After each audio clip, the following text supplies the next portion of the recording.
Combien de rebondissements il y a dans le couple?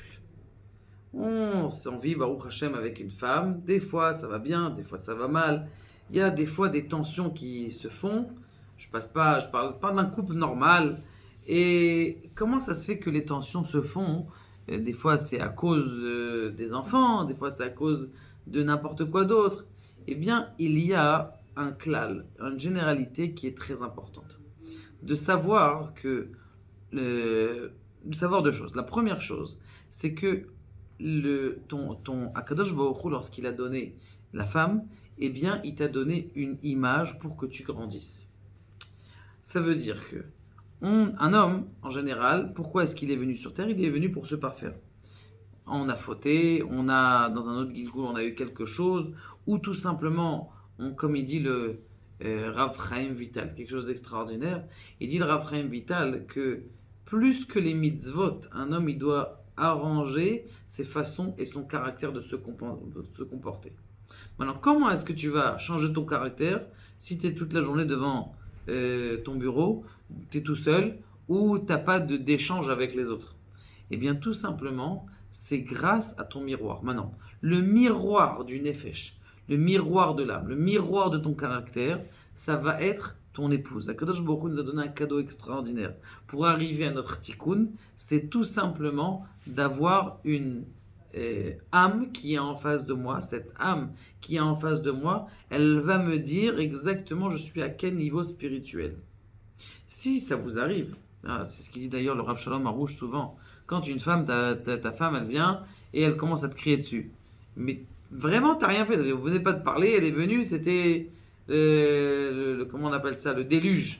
Alors que alors qu'il ne s'est rien passé, on n'a même pas parlé. Tu dis mais c'est pas possible. Comment ça se fait qu'elle est énervée comme ça alors qu'il ne s'est rien passé? Eh bien tout simplement, c'est tout simplement que sur la route, tu as fait une petite avéra.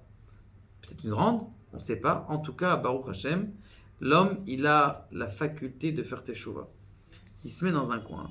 Il fait Hacham no bagadno, il essaye de s'introvertir pour savoir quelle est l'avéra qu'il a fait. Et lorsqu'il a fait cette avéra-là, eh bien, il comprend qu'en vérité, sa femme, elle est venue lui dire, tu sais, voilà, t'as pas fait encore teshuva sur telle ou telle avéra. Et donc, ça t'aide justement à avancer dans ta vie. Donc ça, c'est la première chose. Deuxième chose, des fois, c'est pas forcément une avéra, ça peut arriver que c'est pas une avéra, c'est juste pour t'élever.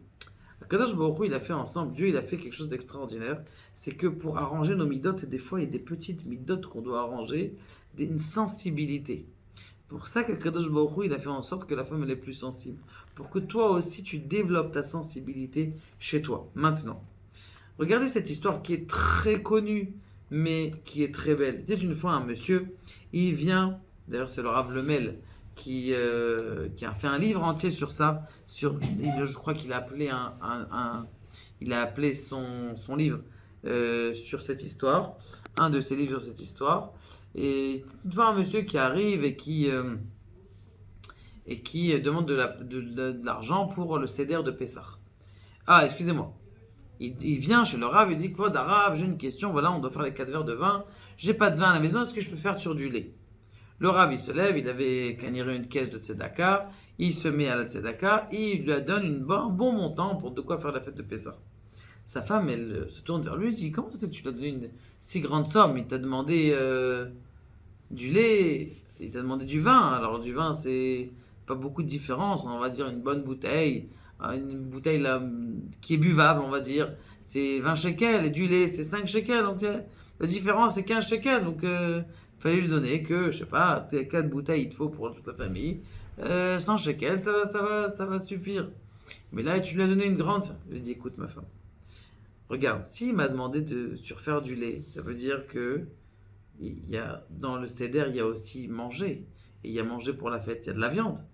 S'il fait sur du lait, il ne pourra pas boire après le repas du lait, puisque tu vois bien qu'il n'a pas de viande. Donc ça veut dire en vérité, j'ai compris à l'intérieur de son message, de sa question, qu'il n'a même pas de viande à la maison. Donc je lui ai donné une somme pour avoir tout ce qu'il a besoin pour la fête. Cette histoire, elle est très importante, parce que justement, un homme, il doit être sensible sensible à la psychologie de sa femme. Il doit savoir exactement où elle se trouve, pourquoi est-ce qu'elle est nerveuse. Si elle est nerveuse, si elle a quelque chose, c'est qu'il s'est passé quelque chose. Donc un homme, avant d'être papa ou avant d'être mari, il doit apprendre à être psychologue, essayer de développer, dévoiler déjà ce souci de, comment on appelle ça, ce souci de savoir pourquoi est-ce qu'il y a des tensions chez sa femme. Et regardez, sachez que les gens, ils envoient chez des psychologues leur femme ou leur époux, mais sachez que si on a décelé au bon moment exactement la difficulté de son épouse, eh bien, si c'est au bon moment, eh bien, on peut, comment on appelle ça, guérir sa femme et économiser des milliers d'argent. Pas pour économiser, mais on peut économiser énormément de temps et de difficultés lorsque la plaie a été prise au bon moment. Je m'explique tout simplement. Quelqu'un, il est tombé. Il va pas voir le docteur. La plaie, elle s'est ouverte. Il va pas voir, il laisse traîner, il laisse traîner. Qu'est-ce qui s'arrive après un mois? C'est infecté, il y a du pu. Mais s'il avait pris, il avait mis de l'alcool au même endroit, qu'est-ce qui se serait passé? Ça aurait guéri. Donc exactement, un homme, il doit être à l'affût des sentiments de sa femme pour s'occuper de ça au fur et à mesure. Et vous allez voir quel amour il va avoir dans son couple et quel parnassa, parce que celui qui chérit sa femme, eh bien, il aura une grande parnassa. Qu'Akadosh Baruch Hu nous aide à comprendre cette psychologie et à avoir cette sensibilité psychologie de nos épouses. Baruch Adonai, Le'olam Amen.